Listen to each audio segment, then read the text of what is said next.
যুক্তরাষ্ট্রের ইতিহাসে সবচেয়ে দীর্ঘতম শাটডাউন কাটিয়ে উঠতে সিনেটে একটি সমঝোতায় পৌঁছেছে ডেমোক্রেটিক ও রিপাবলিকান দলের সদস্যরা। এর ফলে যুক্তরাষ্ট্র সরকারের ৪০ দিন ধরে চলা অচলাবস্থার অবসান হতে চলেছে। অনেকদিন ধরে সরকারি খরচ বরাদ্দ নিয়ে ডেমোক্রেট ও রিপাবলিকান সিনেটরদের মধ্যে বিরোধ চলছিল। বাজেটের অভাবে বন্ধ হয়ে যায় অনেক সরকারি সেবা, বেতন আটকে যায় লাখো সরকারি কর্মচারীর। অবশেষে কয়েকজন ডেমোক্রেট সদস্য রিপাবলিকানদের সমর্থন দিয়ে বাজেট বিলটি পাশ করায় সিনেটে।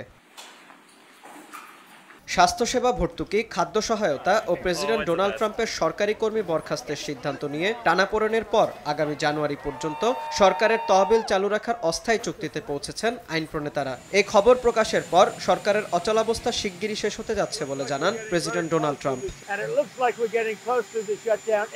এদিকে সরকারি অচলাবস্থার কারণে রোববার একদিনেই ফ্লাইট বাতিল হয়েছে প্রায় ৩৫০০। এছাড়া বিলম্বিত হয়েছে আরও ১০,০০০-এরও বেশি ফ্লাইট। দেশটির এভিয়েশন সংস্থা জানায় প্রায় ১৩,০০০ এয়ার ট্রাফিক কন্ট্রোলারকে বিনা বেতনে কাজ করতে হচ্ছে। তাদের মধ্যে অনেকেই কাজে না আসায় বিমান চলাচল সীমিত করা হয়েছে বিমানবন্দরগুলোতে।